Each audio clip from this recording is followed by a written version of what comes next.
Update. My mother, 54 female, didn't realize how much I helped out around the house until I moved out, and now she wants me back. Original post. I, 23 female, have a big family. I grew up living with 2 younger brothers, 1 younger sister, my grandparents, and my mom and dad. I'm significantly older than the other kids in my family, 8 years older than my brother John, the second oldest in the house. My parents never assigned chores to any of us growing up, but I helped out around the house a lot. I've just always been very clean and organized, and I never minded it. I was always cleaning, vacuuming, doing dishes, helping cook, doing the family's laundry, etc. Nobody forced this role on me, but nobody really appreciated it or thanked me either. Again, I didn't really mind. I was just being a dutiful daughter and a responsible person. I lived at home through college. I grew up in my college town, so I just commuted. A few months ago, however, I decided that I had saved enough money and got an apartment with some of my college friends. Apparently, since I moved out, our family situation has become chaotic, and my mom feels overwhelmed. No one helps her at all with any chores. She basically told me that she had no idea how much I was helping out around the house until I moved out. Because I was always doing stuff without being asked, she didn't really know who was keeping everything clean and just assumed it was a joint effort from the whole family. Now that nobody's around to silently look after everyone, everything is a mess. Everyone in my home has developed a string of messy bad habits because somebody else was taking care of them all the time. She said it's my responsibility that no one in the family has learned to properly take care of themselves growing up and wants me to move back home. I don't know if I should do it. I guess growing up, especially with my younger siblings, I was just always the default babysitter.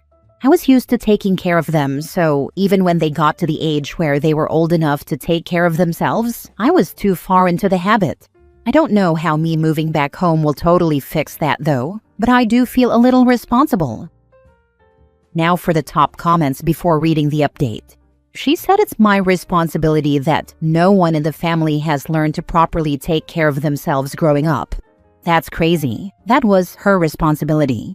She just wants your free labor. That made me laugh out loud. Seriously? That takes some serious nerve to get onto someone for being a responsible kid by telling them they screwed everyone else over for doing things that everyone else should have been doing anyway. Wow. Check out r/raised by narcissists. Your story would fit right in there. A lot of people have recommended this sub to me, so I finally checked it out, and boy do things make a lot more sense to me now. When I realized that my friend and roommate was a narcissist, the whole world changed. It's shocking to have that revelation. I spent a few months processing everything. Things that I had ignored, justified, or just missed suddenly jumped out at me and flipped my "oh crap" switch. Since this is your mom, I'm guessing it will take more than a few months to deal with the implications. Here's my 2 cents. Find some people you can talk to about it, who can hear your story and really get what you're saying. Maybe a therapist. Whatever works. You're going to be looking back and going, "Oh my god, WTF," a lot, and it's good to say the crazy stuff out loud. Most importantly, make sure not to kick yourself for not seeing it sooner. It happens to the best of us. Nothing about the way you were in the relationship says anything bad about you. You grew up a responsible, considerate person. Well done. Now for the update. I was kind of surprised by how much everyone's response to my mother was a resounding no. It made me feel silly for even considering it. There was really no benefit to continuing to enable my mom and move back home. Well, Reddit, I'm sad to say that turning my mom down was the first time I had ever really stood up to her, and it did not go well. She instantly started guilt-tripping me, how she had raised me, how family was everything, how I was being selfish and abandoning her. When that didn't work, her insults turned more aggressive. She said I owed her money, the money it cost to raise me, to put me through college. My parents paid partial tuition, the accumulation of rent for letting me live at home during college, which we had never discussed, etc., etc. Again, she pressed that I was taking advantage of the family by not moving back home and helping out. I don't want to get into much detail because I am still very, very sad about how this has turned out, but my mom hasn't responded to my calls in weeks. She's turned the whole family against me, telling my siblings that I did something ambiguously terrible and am abandoning the family. I had a phone conversation with my sister Rachel, who said something along the lines of, "Mom said you did something really mean to her. She won't tell us what, but she said that's why she made you move out." I've never been really close to my siblings, but I'm kind of taken aback by how little anyone seems to care that I'm gone. Recently, my mom put up a picture on Facebook of the whole family, with me absent, captioned, "The only people in my life I'll ever need." I'm trying to focus on my work and my friends to get through this, but I am in a very sad place right now.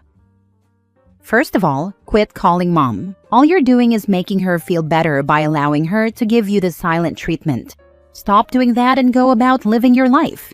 Heck, unfollow her on Facebook so you don't have to see any of the stuff she posts. If any of your siblings call again, ask if they notice how filthy the house has gotten since you left. Tell them you were the one keeping the house clean. And mom's mad because you refuse to come back home and play servant. If they get pissy too, block their numbers and carry on with your life. Things will cool down in a few months, and you can re-establish a relationship with your family on your terms. I swear if you quit calling your mom, she'll start calling you again. Right now, she loves that she's punishing you.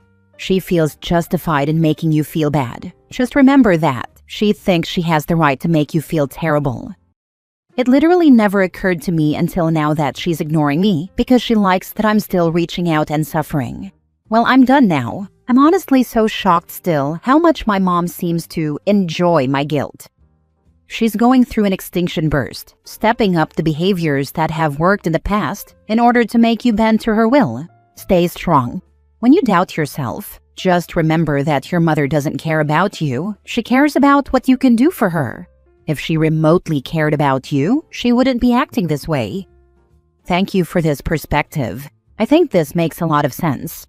I'm no longer going to reinforce her behavior, and I'm going to stop contacting her. I get the feeling that she likes that I'm struggling to reach out to her and wants to make me suffer. Yeah, give her space and time to see what she's sown here. And give yourself some time to process and relax. Now that you aren't cleaning up after an entire family, you've probably got a bit more time for yourself. Don't give up on your siblings though. They need to hear your side of the story too. And they will go through this BS next when they leave the nest. Next story. A narcissistic parent will always care more about how you affect their reputation than actually having a relationship with you. Realizing that, I'm finally ready to tie up my loose ends and walk away from my covert narc dad and overt narc stepmom. On Mother's Day, I found out from my grandma that my brother was commissioning in the army the day after and that I'd heard nothing. Then it hit me that things like this had been going on for the past decade, and they'd been saying it was my fault for not engaging with the family. That was followed by this rush of memories, like the stepmom saying to wear my bridesmaid dress to prom, or telling me to change out of my shorts because it would tempt my brother to sin. Memories of my dad saying that if I made too much fuss about his remarriage, he'd choose her and walk away. Memories of going to family counseling that was actually used to browbeat me back into line, all before I was even out of high school. It took 7 years of being consistently infantilized and invalidated to realize I needed to leave, a year of interference-free therapy to fully understand it as abuse, and a year more to decide on no contact. Today I'm dropping the bomb that I'm in town to get the last of my things, which had already been asked for multiple times. My mom is going to see if a friend of hers on the police force can help if worst comes to worst. Regardless of the outcome, I'm cutting contact. I'm kind of scared because it's a big step and there's a lot of work I still need to do, but I'm closing this chapter on my terms. Wish me luck, guys. If you want to get your stuff, it might be a good idea to tell him that you are really sorry for cluttering up his home with your things and you don't want to burden him with them any longer. Tell him you are dropping by to pick them up and invite him for lunch or dinner afterwards. Once you have your stuff in your car, is the time to tell him that you won't be seeing him again. I definitely agree with the last bit, but one of his favorite games is to make someone ask multiple times and throw out the nagging card. I'll definitely give him points for predictability. Yeah, with my mom, it was more her reputation as a parent. She once ignored me for 4 days because I talked to a doctor about my mental health. She said I lowered her reputation as a parent to the doctor. I was 14. My mom stopped my treatment because the doctor didn't let her claim I'm acting sick for attention. He even told her that my physical illness is due to psychological issues and it's not stress from school. She felt threatened that someone saw through her. We left his office that day and never went back again. She yelled at me all the way home and kept humiliating me. Then, when we were in Grandma's neighborhood, she bought me ice cream and we went in for a visit while she said it was a mother-daughter day out.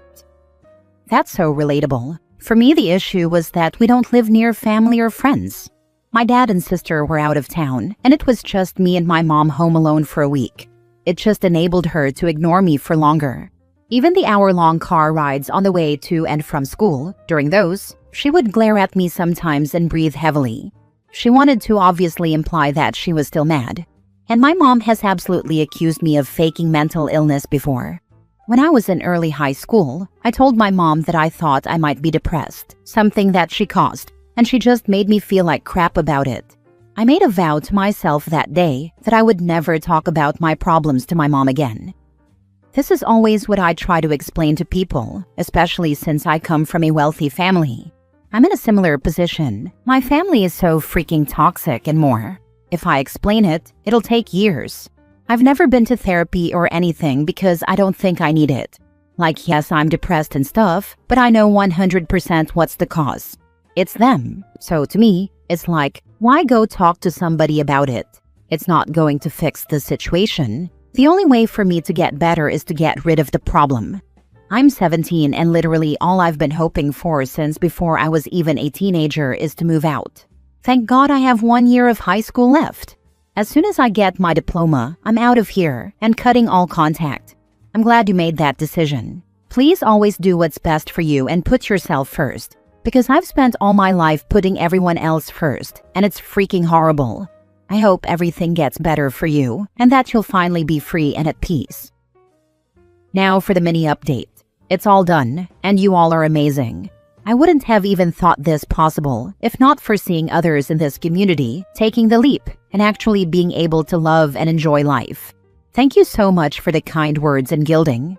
Those of you still in the thick of it with your narcissists, you're strong and never as alone as you think. Much love. Last story. My parents left me at boarding school, and I'm starting to think I'll never forgive them. My parents pressured me into applying to a very selective boarding school while I was in high school. They threatened to send me to an all-girls Catholic school away from my friends if I didn't apply. I never thought I'd get in, so I submitted the application, thinking that getting a rejection would end their threats. This was almost 4 years ago. I got into this school about a week after submitting my application. My parents told me I had to go for 2 weeks, and if I didn't like it, I could come home. By the end of the 5th day, I called them and said I wanted to come home. They said I had to wait the full 2 weeks. I waited the full 2 weeks, thinking that they had a scheduling issue or something that prohibited me from going home sooner. The day I was supposed to be picked up, they called me and told me that I was staying until graduation. I cried every day for 2 years, up until I graduated out. Meanwhile, my family moved on, got a puppy to replace me, literally got her 2 days after I left, and proceeded to lie and tell everyone around them that I loved it there and was staying of my own choice. My friends tried to confront them on this, but my mom made it very clear I wasn't welcome home. This was a school for the profoundly gifted. I wasn't a bad kid. It's been almost 4 years since they decided to keep me there. I'm now in college, and being home is so hard because I don't think I can ever forgive them. I try, but I come back to the same thing over and over. They took my home away from me. I came back, and everything was different. 2 years had passed. My friends had moved on. My own family had moved on. I try to be nice about it. I try to understand their perspective. But I also know I was so depressed there and I hated it so much. And they knew all of this, and still did it. And I don't think I'll ever understand how someone could do that to their child. I was 15. I couldn't even drive yet. I'd never been to prom. I was a kid. And so I question if I will ever forgive them, or if I am destined to be quietly angry about this for the rest of my life. Don't be quietly angry. Tell your biologicals how angry you are and follow up by cutting them out. Graduating from college? Don't tell them. Getting married? Don't invite them. They get mad? Remind them how they shipped you off and forgot about you. Now you're returning the favor. I can't. I have little siblings and dogs that I really don't think I could part with. My parents are the worst part of being home, but my siblings deserve to have their big sister. Aren't they also going to ship off your siblings? If not, what is the difference between you and them? They won't. To be honest, I'm not sure my siblings would get into this school with the level of scholarship my family needs. I was a fantastic candidate due to academics and several competitions I won while in middle and high school. None of my siblings are showing any inclination of even wanting to pursue the same field. Why would you forgive them? I'm not sure I understand. Exactly. You don't have to forgive them. They abandoned you. They literally got rid of you. Get rid of them back. Stop being a doormat. You're not a doormat when you're a kid. I know she's about 19, and you've been abused and abandoned. She's still holding on to hope. It's not her failing or doing anything wrong. It's the parents. Yes, she'll need to fight tooth and nail to unlearn a lot of behaviors and thought patterns, so she can protect herself and move on from her parents. But right now, she sounds like she's drowning and has been for a while. Calling her a doormat trivializes what she's experiencing. There are kinder ways to call out the issue. She's still young and needs guidance as to how this is a typical abuse scenario and how to get out of it. Sorry, I'm heated. This was something I was called when young after being emotionally abused into being a doormat people pleaser by my parents all my life. It didn't help me, but made me smaller, especially as I had no escape at the time. I don't want OP to feel even worse right now. OP, it sounds like therapy is the best thing you could do for yourself right now. You don't need to forgive right now. You're still in a situation with a lot of emotional turmoil. It's hard to forgive when the situation is still happening. Or you could forgive but not forget. Forgiveness and forgetting are two different things, even though it hasn't been taught that way. This will not last forever, but it definitely sounds like it sucks right now. Therapy really is the best solution right now. Colleges or universities usually have someone you can connect with.